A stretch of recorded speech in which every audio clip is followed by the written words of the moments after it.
There is a book, considered by many to be a lost scripture, whose very existence challenges fundamental narratives taught for centuries, and it is a book many powerful institutions certainly did not want you to find. This isn't some obscure, forgotten scroll but an ancient text, once revered, then systematically removed from our understanding of biblical history, yet its echoes are still woven into the very fabric of the scriptures we hold sacred today. For centuries, its stories of fallen angels, forbidden knowledge, and the true origins of evil were suppressed, hidden away from the common believer, its very name whispered in hushed tones. It presents an alternate history, a more complex cosmology, and a stark portrayal of divine justice that could reshape how we view the very beginnings of humanity's downfall and the great flood that reset the world. Imagine a world where the lines between angels and men were blurred, where divine beings descended not to help, but to corrupt, unleashing chaos that necessitated nothing less than a global cataclysm. This is the profound and unsettling narrative contained within the Book of Enoch, a text so potent, so challenging, that its exclusion from the official canon became a silent decree, a secret kept for generations. This Book of Enoch wasn't a dusty, unknown text. For a time, it was widely recognized, even revered. The figure of Enoch himself, an enigma in mainstream scripture, becomes a central, towering prophet within these pages. Genesis tells us he walked with God and vanished. This enigmatic disappearance, this unique favor from the Almighty, serves as the very foundation for the book's extraordinary claims. It positions Enoch not just as a righteous man, but as a direct recipient of divine secrets, a celestial traveler granted unprecedented access to cosmic truths. He is humanity's original whistleblower, bringing back forbidden knowledge from beyond the veil. Evidence suggests that for centuries, many early Jewish and Christian communities considered parts of Enoch to be inspired scripture. Texts now deemed apocryphal were once foundational. This isn't speculation. The New Testament offers a tantalizing clue. The Epistle of Jude directly quotes a passage from the Book of Enoch, attributing it specifically to Enoch, the seventh from Adam. This direct citation lent immense authority to Enoch's prophecies in the eyes of the early church. How could a book so explicitly referenced by an apostle no less, simply vanish? This points to a deliberate decision, a theological reckoning with content deemed too dangerous or challenging for the burgeoning official doctrine. The central, most explosive revelation within Enoch is the tale of the Watchers.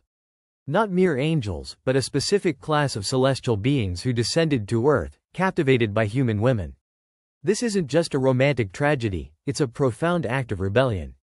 These Watchers, led by figures like Semjaza and Azazel, broke divine vows, intermarried with humans, and begot monstrous offspring. The Nephilim, giants who roamed the earth. This narrative provides an entirely different lens to understand the cryptic Genesis chapter 6 passage about sons of God, taking daughters of men, and birthing mighty men of old. Enoch expands this brief mention into an epic saga of cosmic betrayal. The Watchers' transgression went far beyond interbreeding. They brought forbidden knowledge, secrets of the heavens and earth meant only for divine beings. Azazel taught mankind metalworking, crafting weapons, and introduced women to cosmetics and sorcery. Others revealed secrets of roots, astrology, and divination. These weren't gifts, they were instruments of corruption, unleashing vanity, violence, and idolatry upon humanity. The world rapidly descended into wickedness, a moral decay so pervasive it overshadowed creation's purpose. Divine order was shattered, not just by human sin, but by celestial interference, a direct breach of cosmic law. This rampant corruption, orchestrated by the Watchers and amplified by their Nephilim offspring, was the catalyst for divine intervention. Enoch portrays the Great Flood not merely as punishment for human wickedness, but as a sweeping purge, cleansing earth from the Nephilim and their fallen angelic fathers. It was a cosmic reset, a desperate act to reclaim creation from chaos. The Watchers themselves were judged, bound in the valleys of the earth, or cast into Tartarus, awaiting eternal judgment. This provides a detailed, perhaps terrifying, explanation for God's wrath and the necessity of such a devastating global event.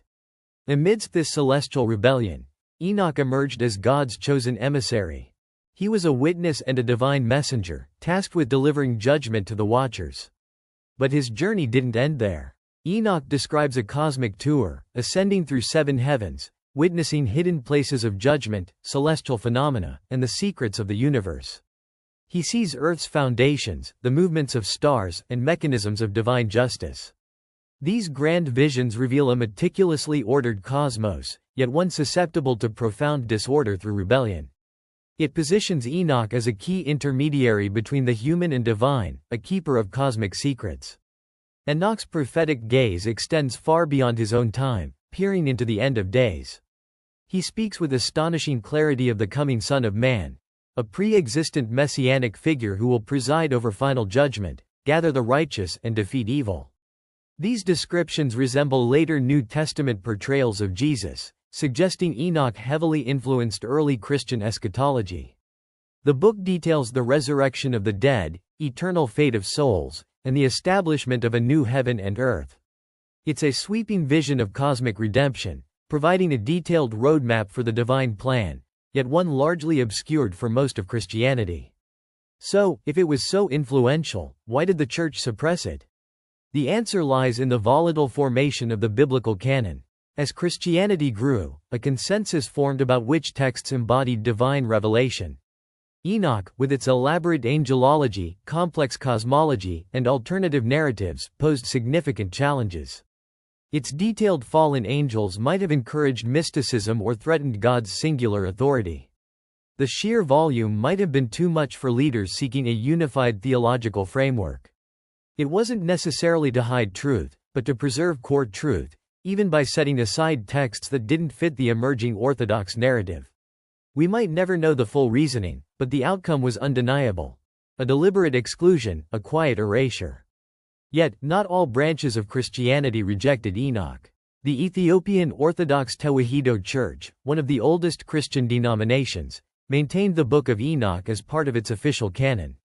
For centuries, while the Western world largely forgot its existence, Ethiopian Christians preserved and studied it, considering it foundational for understanding angels, demons, and prophecy.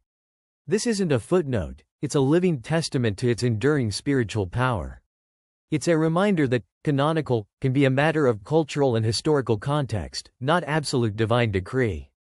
Their steadfast adherence offers a glimpse into a parallel Christian tradition that never lost this ancient wisdom. For centuries, Enoch was a lost book to the Western world, known only through fragmented references. Then, in the late 18th century, 3 complete manuscripts in Ge'ez were brought from Ethiopia to Europe, sparking academic interest. A more profound validation arrived mid-20th century. Among the Qumran caves, where the Dead Sea Scrolls were discovered, numerous fragments of Enoch were unearthed. Multiple copies, in Aramaic, dating centuries before Christ. This monumental discovery proved the extreme antiquity and widespread circulation of Enoch during the Second Temple period. It was irrefutable evidence that this was not a late forgery, but a genuinely ancient text, deeply ingrained in Judaism at the time of Jesus. Despite its canonical exclusion, Enoch's influence couldn't be entirely erased. Its themes, imagery, and prophecies resonated within the New Testament and subsequent Christian thought, often implicitly. Concepts like angels bound in darkness, the pre-existent Son of Man, and vivid descriptions of hell all echo Enoch. Today, in an age of questioning and deeper spiritual exploration, the Book of Enoch has found new resurgence. It offers a richer, more dramatic backstory to the biblical narrative, satisfying a hunger for answers mainstream scripture often leaves unspoken. It challenges us to reconsider divine revelation's boundaries and the historical forces shaping our understanding of sacred texts. The Book of Enoch ultimately leaves us with profound questions. Was it truly a divinely inspired work, a missing spiritual puzzle piece, or an imaginative, influential apocalyptic commentary? Its journey from revered scripture to forgotten apocrypha is a testament to the complex, human process of canonization. It forces us to confront that divine truth might be more expansive, more varied than often taught. It's a reminder that knowledge, even sacred knowledge, can be preserved and selectively suppressed, shaped by different eras. What did the Church truly fear in its pages? What alternative narrative was deemed too unsettling? The story of the Book of Enoch is more than a rediscovery.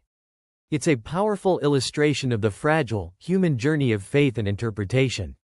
It reveals how profound questions about angels, evil, and justice were debated and resolved in formative religious years. Its suppression didn't diminish its power. It pushed its truths into shadows, waiting for curious minds. Whether you accept it as divine scripture or ancient literature, Enoch undeniably broadens our understanding of ancient belief and the forces that shape the Bible. It reminds us that sometimes the deepest insights are found not in what was given, but in what was almost lost.